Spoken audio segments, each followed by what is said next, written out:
So, new Marvel films out. Thor: Love and Thunder, the fourth Thor film. God, that's tricky to say, isn't it? The fourth Thor film. It's like vibrating. Try that. Fourth Thor film. That is tricky. Yeah. Fourth solo Thor film, and What is eighth? eighth Chris appearance, Hemsworth's eighth, yeah. something like that.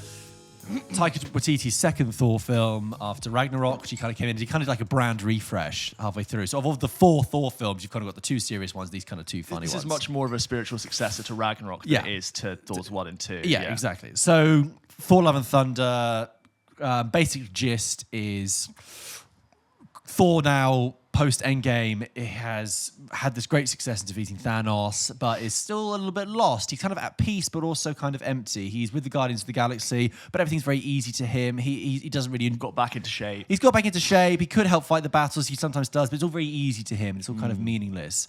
But what he really misses is love. And love, of course, for Jane Foster, who played by Natalie Portman, who returns to the films after Thor's 1 and 2. She is on Earth. She has... This isn't a spoiler because this is the setup for the whole film. She has stage 4 cancer. That was my reaction as well. Like, oh, okay, we're going there. She has stage 4 cancer. Stage 4 cancer. Did you hear? I said it. Oh my god. Stage 4 cancer, and through several plot devices, she realizes that something that might help her survive is going to New Asgard and getting Mjolnir, the remnants of Mjolnir from Thor 3 to kind of bring it back together. What else is happening? Yeah, New Asgard. Valkyrie, played by Tessa Thompson, is king. She is king of Asgard, King Valkyrie. And Gorr, the God then Butcher. Gorr, the God Butcher, the main villain, opens. This film opens with Christian Bale staggering through the desert with, could you calm down when I'm doing the plot synopsis? Sorry, staggering through the desert with his daughter, parched, hungry, and he meets this god who he's been worshipping, and he feels completely betrayed and sort of sets a vow to, with this weapon he finds called the Necrosword, right? To destroy all gods because they let him down. Okay, cool. Yeah, Christian Bale again. Loads of time for him. So that's the setup. Have I missed anything from the plot synopsis there? No, I think that's good. So, yeah, Thor, Asgard is at risk from the Gorr Butcher. He needs to go to the city of the gods to find Zeus to get an army. And so lots of space magic, space opera, fun, colourful things, lots of jokes. Thor: Love and Thunder. James, what do you reckon? I feel like watching this film that it was the first time I felt like I'd slightly aged out of the intended audience for an MCU film. Only slightly. And I think I did enjoy it, but it did feel a little bit like the tone had just been taken a step too far in the realm of comedy. Because I remember Thor's 1 and 2 were so different, and they were more serious superhero movie, Marvel. Bland. And then you had 1 which is sort of fine, 2 which is really not watchable. And then you get Taika Waititi in Thor Ragnarok, and it's this wonderful like balance of this action movie and a comedy. And it really it sits on this great line, and so many people come out of that and go, oh, what a great, refreshing take that Thor, and let's be honest, the MCU kind of really needed. And now I feel like everyone was like, yes, that, do more, Taika Waititi again.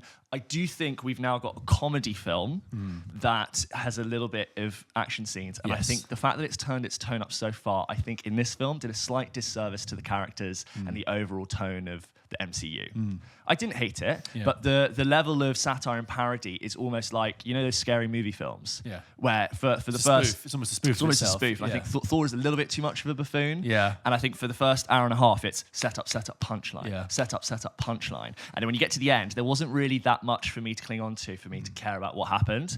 And I did feel like watching this film, in terms of the overall MCU, it was a little bit like consuming empty calories. Yeah.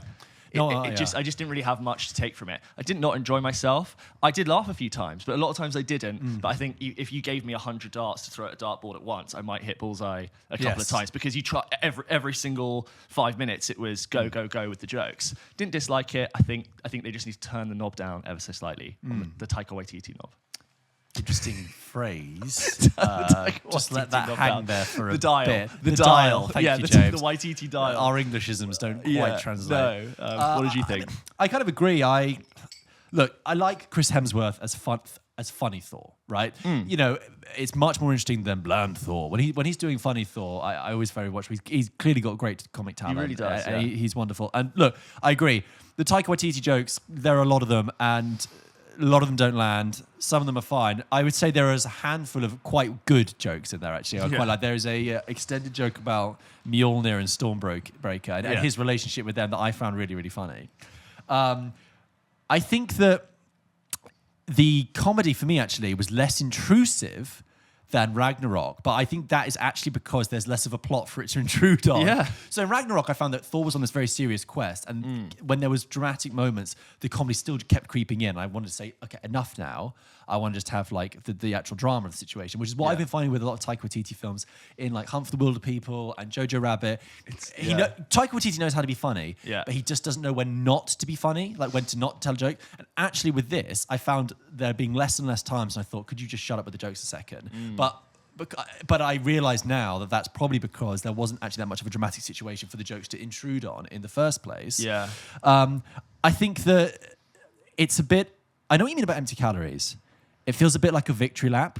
It feels like Taika Waititi's like, okay, I'm here. I'm going to do much what I did before, but I'm not really providing you with any new information. The whole sort of thesis kind of argument of the film is like Thor yearning for love and some of deeper meaning. And for me, it's quite loose, it feels very, very loose, very contrived. And I think that it doesn't hit any as far as deeply as where Thor was at in like Endgame. I had much more of an emotional connection, an emotional relation with what Thor was going through then.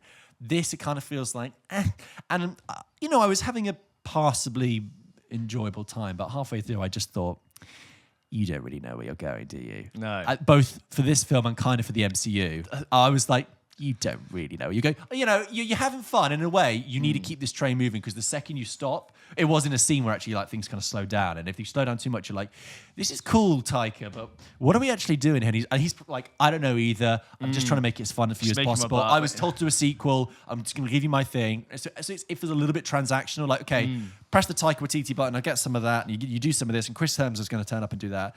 I mean, what else to say? I mean, I think in terms of the detail of this film, Christian Bale as the villain, Christian Bale is good in everything. I liked him. What I like is that he commits. He doesn't phone it in at all, unlike Russell Crowe. Oh, God, yeah. Christian Bale actually commits because he's a good actor. That's why he's a bloody professional actor. I still think he's wasted in it. I'd love to have seen him in a different, better, more consequential film, that villain, because he was great in it and terrifying as well. Well, yes, but terrifying. But then they kind of subvert the kind of threat of gore, which really bothers me because in the first act it's like there's this guy going around killing gods and you're next, and it's like, oh, this is interesting. There's like a target on the back of Thor, like you're next, and then they actually meet very early on, and Gore's like, no, I'm actually going to steal all of these kids because I need it for this other thing, this other plot that I'm going to suddenly make up now. And suddenly Thor is no longer under threat. He's placed into like a rescue mission, which I find dramatically just less interesting. Yeah, I'm not saying that it would have been a better story if Thor was always under threat. I just found it like, and now it's just like, we must go rescue this nursery. The kids to me felt like, should we get everyone in the cast's kids to be in the film? Yeah. And wouldn't that be cute if we have a really fun family thing? I'm being really cynical there. Just picking up on your point where you said about the difference between the tone of Ragnarok and the tone of Love and Thunder, is that Ragnarok was quite an interesting place because it was the deep breath before Infinity War. It was on the horizon. We knew we had all these characters at different places, and it was sort of okay to spawn out because we knew everyone was coming back. And in this film, we've got this like whimsical side plot, but I don't have a sense of where we're going. Everything's which going. is a wider problem with the MCU in general. Let's talk about that when we get to this film really shows that there is a problem with where it's going. At the end of this film, it says Thor will return. This isn't Thor's last film, but I was thinking, I think it probably should have been, actually. I don't know why. I feel like those first generation heroes, Iron Man's gone. They've retired Captain America. Yeah. And I kind of had a similar thing with Thor. I was like, because they set it up to be that he's kind of getting older and settling in a way. Yeah. But I would have almost liked it if they would have gone out with a bang and made this maybe Thor's the last ending. film I won't ruin something. it, but I was like, okay. I felt nothing. I don't really know if if you're in a different place to where you were before. No.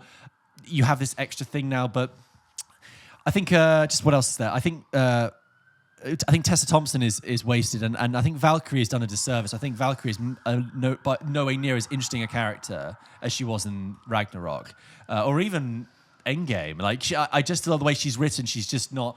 She does her best with it, but I just think Valkyrie's the not voice as is interesting a a bit off. I feel like there are a lot of her accent in it. Yeah, like the tone and like the writing for her. Oh, yeah. It's just a little bit off. I feel like not every actor in that film is good at delivering Taika Waititi style comedy. Yes, yeah. Some of them are. I think Chris Hemsworth is, and he's clearly got. rest on his It was shoulders, amazing how much was revealed to us that he did have such great comedy chops. But I don't think. I love Natalie Portman, but I don't think she could deliver like those comedy elements. Russell Crowe for me, just so here's the thing. In my screening, there were kids who were like 15, 16, 17 years old, and they were loving it, and they were laughing every single time. Zeus, Russell Crowe, Everything. They every were joke. like, oh my god. So tapping each other like, isn't it funny? But what that also meant is that they were also laughing at times where I know it wasn't meant to be funny. Right. And I think that's also a problem, was that when it's constantly joke, the times where it doesn't want to joke, I don't think the audience knew. Maybe I'm not trying to sound arrogant, like I know when to laugh. But there were times where I know like that's not meant to be funny, and you're just really warmed up, so you're laughing at everything. But that's what they want from the audience, I suppose. And maybe you're right. Maybe you're moving out of the age demographic where It sounds really arrogant, because I don't feel like with other Marvel things, but this is the one where I felt like I don't find this just saying your lines in a funny voice isn't funny to me. Just going like this, oh yes, we're going to have our orgy. Yeah, it's not that funny. I think and everyone else was laughing, so I was kind of questioning myself. I thought Russell Crowe was like a surprise thing, but his name's actually on the poster. But I thought personally he kind of took the piss. Actually, I don't know. I just thought he was like, oh, this is so funny. I'm gonna come and do this voice and be a Zeus. Is it a Greek accent? I guess. Yeah. And you know, that metal plate sort of holding in everything. Yeah. Sorry, Russell. I don't know. I think. I mean, Screaming Goats, love that. Yeah, that was funny for a bit. There's a moment when they crashed into the planet, the moon. And it was revealed to be way smaller. That to me was really and also, funny. like, you have what you get is, you know, what Marvel has kind of been doubling down on since Guardians and since Thor Ragnarok, which is colourful, playful. You're not allowed that just coaster. keep sticking to my sticking to your Sorry, glass. as you were. It's colourful and it's playful and it's, you know, kind of space funk. And then that's quite interestingly played with when they meet Gore in one scene and all the colour sort of desaturates out. Yeah, And it's kind of black. cool. It's kind of interesting. The fights with the CGI shadow monsters are incomprehensible, unreadable. Look, I've always so liked dark. Thor. I've always liked Thor because he's a classic superhero. He's a super being with a fucking massive weapon. He can shoot lightning out. He can punch people. He's got the strength of like the Hulk. He can smash things. He can fly. He can do all the superhero stuff I want to see. I want to see someone shoot essentially a laser beam out of something, and he can do that with thunder, right? When you've got him fighting these shadow monsters, I can't see him do that. I just want to see him hit a couple of, you know, like when in Infinity War when he lands and he like, and that's in broad daylight. Yeah, love that. And he's, And the action thumps and it hits. But this is like in like the middle of the night where they're fighting monsters that by their nature are shadows, and I couldn't read it. I couldn't read it. I don't feel like visually at anyone all. got hit in the face in this film. No. And I want to see, when I watch an action film, I want to see someone get Also, full it fight. does that Rise of Skywalker thing, which I hate, which it'll do something serious, like with, I don't know how to say this in a non-spoiler term, but with the fate of a character, it'll go, and you'll go, whoa, oh wow. Oh, they've done that, and then they'll 2 minutes later they go, just kidding. Oh, it winds me up when this is another trend I'm noticing in films, when side character A gets stabbed or shot, and they go like, look at the camera, and you go, oh, stakes, wow, this character's dead. And next scene, they're fine. Yeah. And I'm noticing it happening a lot. And I really, they did it to Iron Man at the end of Infinity War. He got stabbed through the thing. Oh yeah, and you make a moment out Peter of it. Parker in No Way Home. Yes, yeah. And it means nothing. It just means nothing. They're just doing it just to really yank your chain. And they're okay, and then it cuts them at the hospital, and they're fine. I know. Why make the moment? It just, sorry. Yeah, so that really bothered me. The end credit scene. I mean, this is now about like Marvel as a whole sort of thing. I have this thing with end credit scenes at the moment, which so there's two obviously. There's the mid credit scene, and then there's the post credit scene, right? Actually, first of all, the post credit scene at the very end of the film, I was like, oh, okay. Yeah. Fine. And I thought, if you were going to do that about that topic, you know, it's all about, you know what I'm talking about. I was like, I thought that would be funny. I thought of all the things that you would make funny, that would be funny. It was just I feel like we can't really talk about it without spoilers. I don't want to say without spoiling, but anyway.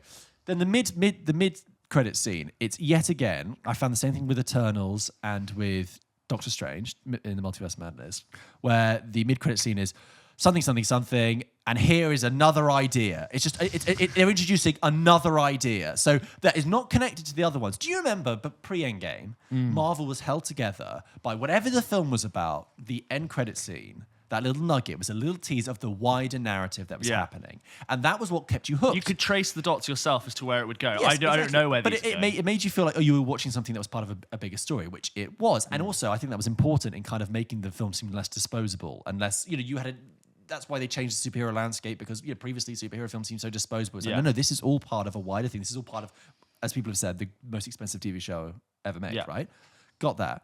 But now each post-credit scene is a completely new idea that's not connected to the others. I mean, they may all connect back up eventually, but I end up watching them and I just go, what now? What's that? That's not what happened at the what. So the end of, the end credit scene of the Doctor Strange and Charlize Theron, pops up, and I'm like, okay. That's only interesting because I know who Charlize Theron is. Yeah, and that gives me this level of excitement. Other than that, what does that means? Nothing. I was like, that's just somebody has just turned up. In the end of this one, somebody has turned up with and how at the end of Eternals, somebody who happens to be Harry Styles. That's why it's interesting. But how lazy to have time portal, quick, and you do the Doc Brown thing from Back to the Future. Quick, get in, we've got to go. Yeah, and that's the most uninventive way to tease a character ever. Yeah, I find it really cynical, really cynical, and just quite.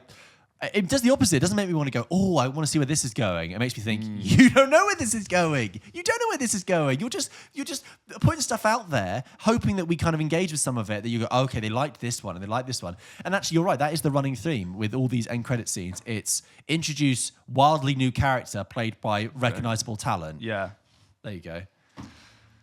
I sense a growing frustration with Phase 4 over, as we've been saying, what this actual plan is. And I think we were spoiled in the end of Phase 3, where everyone was in it together. Yeah. We all kind of knew literally what the end game was. And I think now people are a few films in now post that. And you had you had No Way Home, which got away with it for having all of the callbacks. And I think now everyone's just a little bit like, where are we heading? Yeah. I feel like it's lots of people moving in different directions, and I don't feel like anything's going to come together. This could be a sense where maybe in 10 years we will look back on these films and all these things we didn't know were actually building to something later down the line. That could be happening. It's a reach though, and I don't think I'm going to be that more invested currently to be like, oh, I wonder. I'm going to take each film as it comes and evaluate if it's entertaining. I think the TV series have really confused and muddied where people find themselves as well. Because before it was just you were following them on a film by film basis. And now it's like, even with Doctor Strange, you kind of had to have watched WandaVision to get that. Yes. And it's like, if you've seen that other 6-part series, did you see Loki? Oh, no, okay. Oh, well, this is Moon Knight. I mean, Miss Marvel.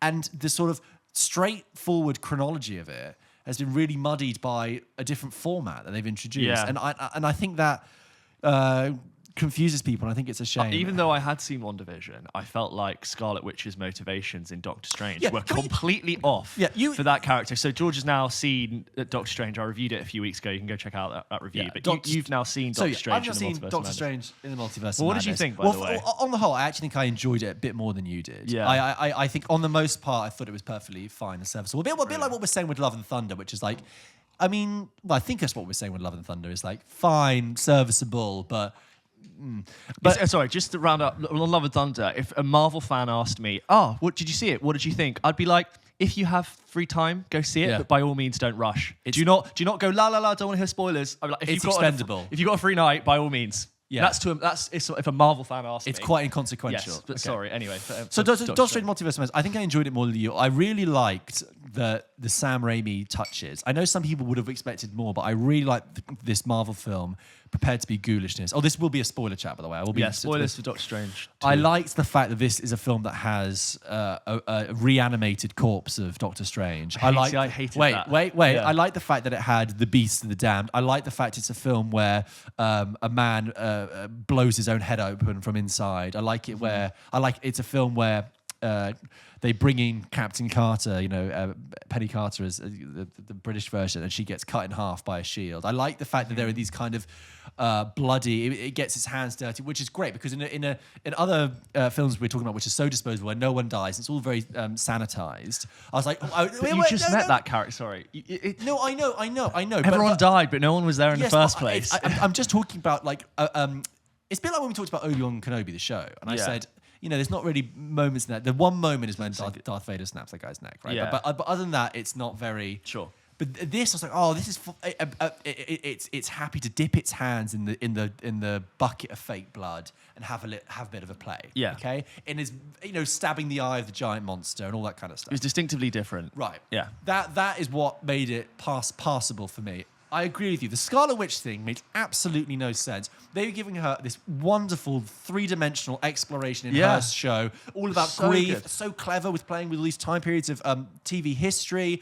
And they leave her in a place, and you're like, oh, I wonder where that's going to go. And in this, it's like she is one-dimensional. She's crazy. She's looking for her kids. When she invaded Carmitage, I was like, oh, is she the villain? Yeah.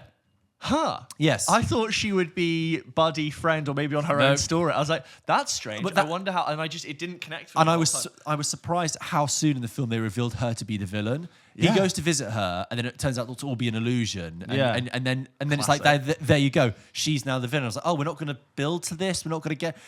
I think Elizabeth Olsen does a great job. Does what she can. Yeah. Benedict Cumberbatch, I thought, looked so bored. I think he was incredibly bored. Yeah. First scene, by the way, not the first scene. The when he's at Thingy's wedding, Rachel McAdams' wedding, the most obvious wig, hair dye. Oh my god, yeah. I was like, whoa. That hairpiece. It's like Cumberbatch has just walked off the set of Power of the Dog, and they were like, you still have to do Doctor Strange, by the way, and he was like, I'm sure for 20 million quid he's not complaining. Yeah, I know, I'm sure, but he looked really bored. Michael Stuhlbarg, random in there. Why even have him? Why even have him? Was he in the first? He wasn't the first Doctor Strange, okay. but like, why have it? Is that just to like usher people back in? There was a review in Sight and Sound, I can't remember, by the journalist, who said that this film sort of implies that the actual Doctor Strange 2 that was teased at the end of Doctor Strange 1. Do you remember the end with Chiwetel Ejiofor? Mordo. Yeah, and you think Chiwetel Ejiofor is going to come after him. No. Doesn't happen. But when Doctor Strange goes to the other realm, the multiverse, when he meets the other Mordo, he's like, oh yeah, this guy went really bad and he hated me and like came after him. I'm like, are you talking about a film that we didn't see? Like, it's worth saying that Scott Derrickson, who directed Doctor Strange, the first one, isn't back for this one. It is Sam Raimi, and that was like the big thing. Yeah, but it does feel kind of like, okay, we've been building the multiverse for a while. Let's have Doctor Strange do the multiverse one. Okay, and how many multiverses does he go to? Basically one. You have that one montage scene. And then he goes through the pain, which was cool. Yeah, but that scene lasts like 1 minute, and then he lands in basically like on futuristic. Like Benedict Cumberbatch looking bored, or maybe slightly like the performance is detached. I wonder when a plot is that complex in terms of its structure of going between different universes, and no, this is that character, but it's a different version of that character, or no, in this version they don't know who you are.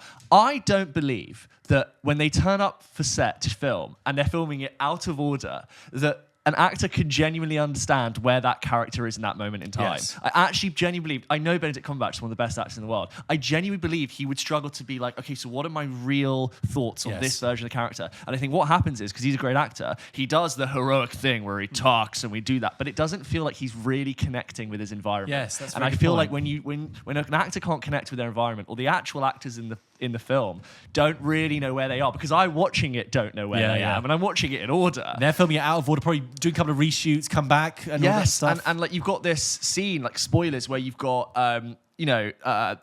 what's his name playing Mr. Fantastic?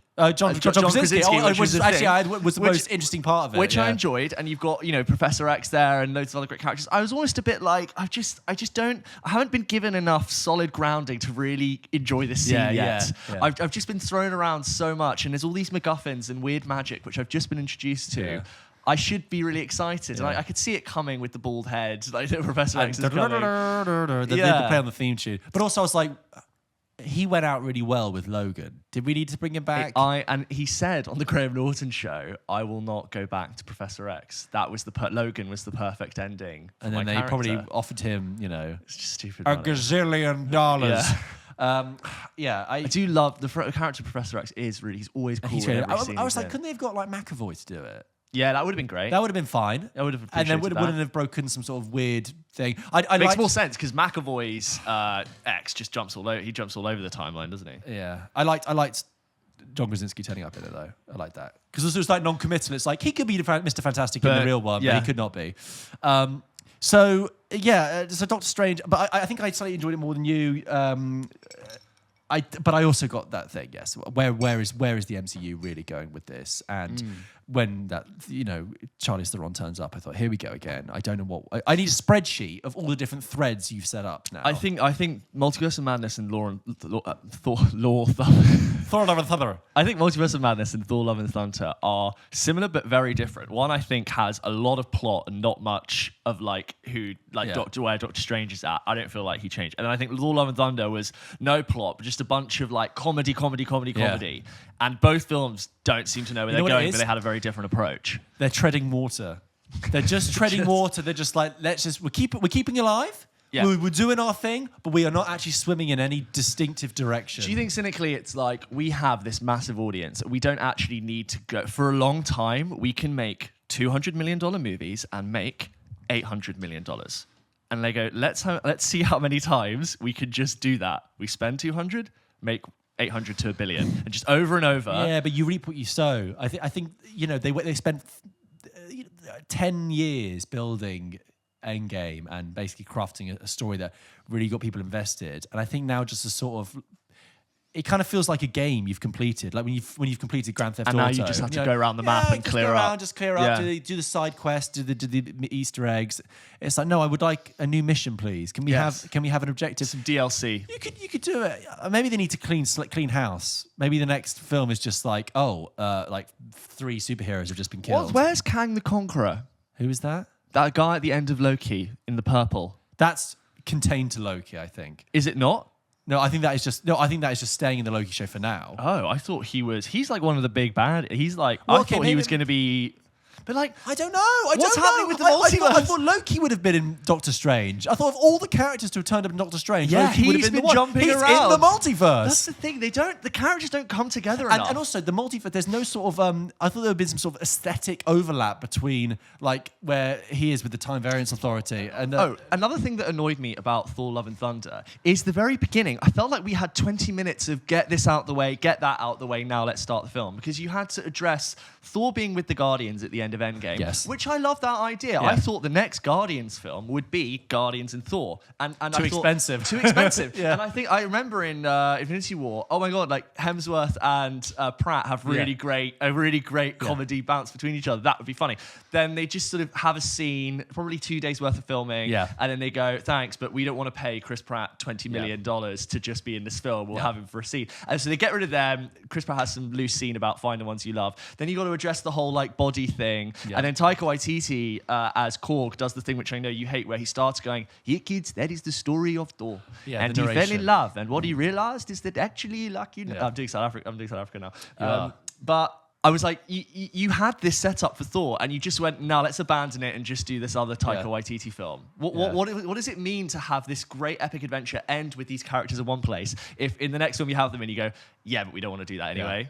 I thought the point at which they separate would have been a bit more of a decisive moment for both of them. I thought it would have been like, we'd love to stay together, but Thor, you need to go and do this, and Guardians, you need to be over here. So we have to split up. Yeah. We have to. But it was just like, there's someone I know.